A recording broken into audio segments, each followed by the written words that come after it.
Hello, Internet! Shout here, and it's time for another episode of Arena Time here on ShoutStone. Once again, we are following Totalbiscuit's run through the arena. He is currently 3-2 with his Priest deck.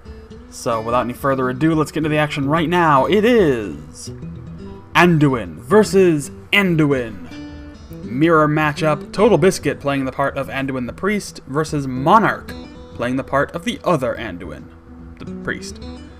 Anywho, so here we are, getting into action right now. I got a comment on a video yesterday that said that they hoped that, or if I can remember correctly, that they wish they could have seen, you could see both hands in Observer mode. Which begs the question, of course, there is no Observer mode in Hearthstone as of yet. These are all games recorded by their respective players. In this case, this game was recorded by Totalbiscuit, and henceforth streamed and you know, replayed by me here. So I really want an Observer mode, and hopefully the results of the Hearthstone Invitational at BlizzCon will push that along on Blizzard's table. Of course, right now the focus is getting the game released.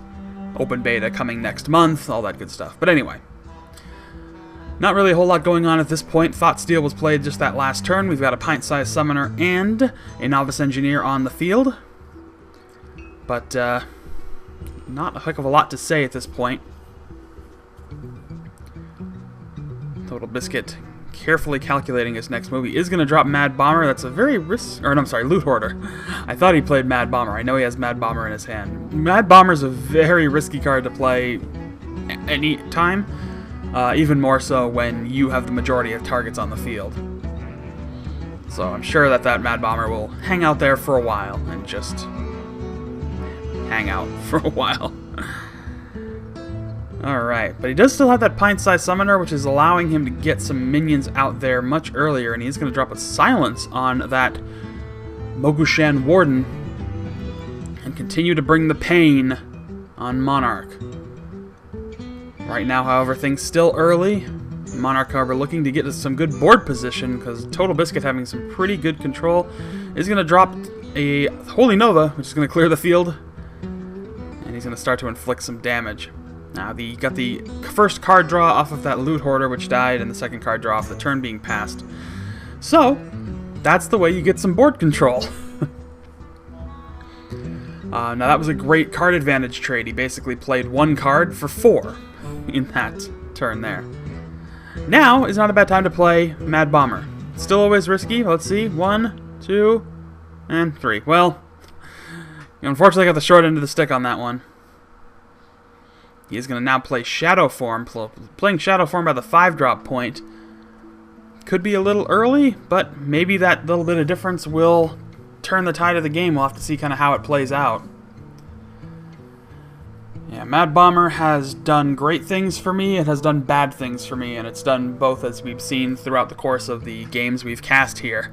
So we know that Mad Bomber is a fun little gamble.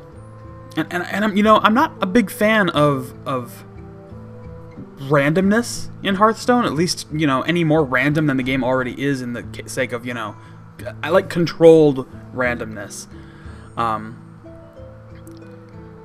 So we've got a Questing Adventurer and a Northshire Cleric out on the field. Quick bit of damage swapped back and forth there. Sitting on that Shadow Word Death, unfortunately, everything is out of range of that, including that Questing Adventurer. It will not be out of range if it does get another card put into play. But Totalbiscuit has to make a decision here. It's really a matter of what does he take out? What can he take out? I mean, he can play that Cabal Shadow Priest, potentially steal one of those minions, either the Mogushan Warden or the Northshire Cleric. He can... I mean, if he really wants to take out that Questing Adventurer, he could sacrifice the Mad Bomber and then hit it with the not Mind Blast, but the Shadow Bird effect. Okay, so he's going to take the Northshire Cleric to remove that card battery effect, but he's still got a couple things to deal with. He can no longer do anything but attack with that Mad Bomber. should he choose to.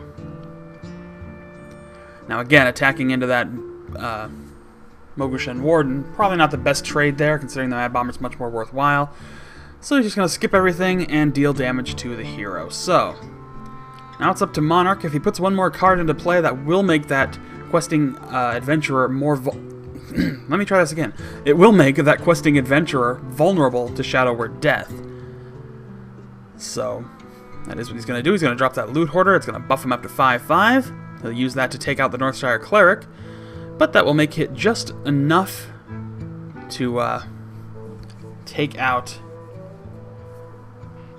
with Shadow Word Death. Fortunately, he has 2 Shadow Word Deaths, and he could use them both in theory. I mean, he's definitely going to want to do that with the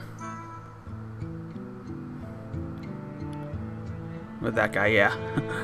Gonna play Shadow Word Death on the questing adventurer, get him taken care of. Only 1 point of damage. You could take that Mogushan Warden out with his ability there, and that's exactly what he'll do. So a good bit of removal play there.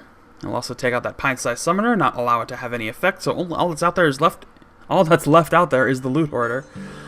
So it took a lot of removal, took a lot of card trading, but I think it was a good play all around. Another pint-sized summoner coming out, followed by a Gurubashi Berserker. And now defense is key. So, he is still looking at that Venture Company Mercenary, which is an option. He also has that Ravenholt Assassin. Both very strong cards, but he's going to play the Venture Company Mercenary. And he could hit it with both. Well, you know, yeah, he's going to hit it with Divine Spirit and could follow up with Inner Fire, make it very potent. I guess it depends on what kind of removal options might be available for Monarch here. I don't really think there's much in the way of, you know, it's not like you're playing against a mage deck or a shaman that could have things like Polymorph or Hex. So I think it's a pretty safe play to buff it up that way. Oh, but a Spellbreaker, that will hurt.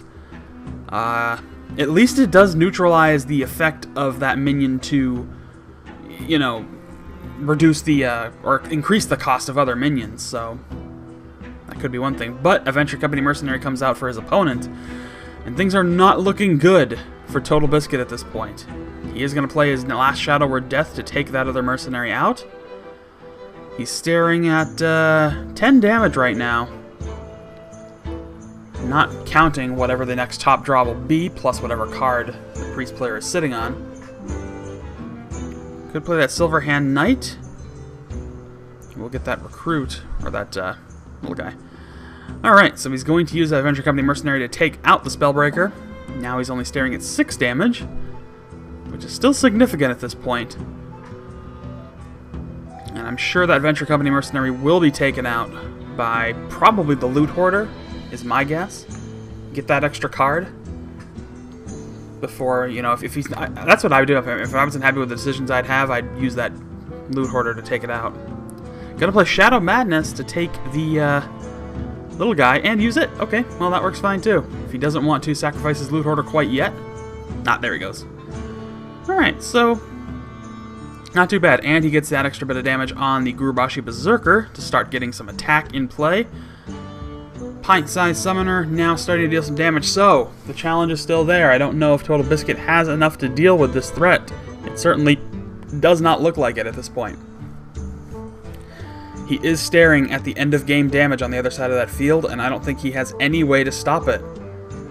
He can take out that pint-sized summoner with his hero ability, but that's really about it. But he is going to concede at this point, so that is going to be the end of this arena run. Priest decks are really strong right now.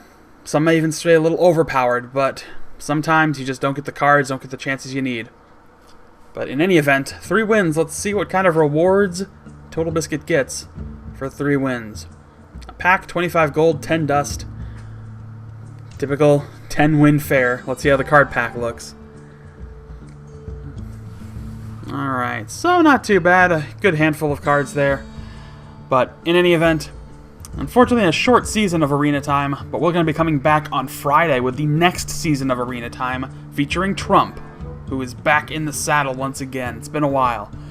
So we'll be coming back with Trump for the next season of Arena Time, so don't miss that on Friday. Also coming back tomorrow with more regular Hearthstone action. And that is going to do it. However, for this episode of Arena Time, don't forget that you can find me on Facebook and Twitter. Links are in the description. You can also subscribe for daily Hearthstone updates and shoutcasts. You can also like this video, comment, favorite, all that fantastic stuff that you all do so well. But thank you all so much for watching, and I'll see you all next time.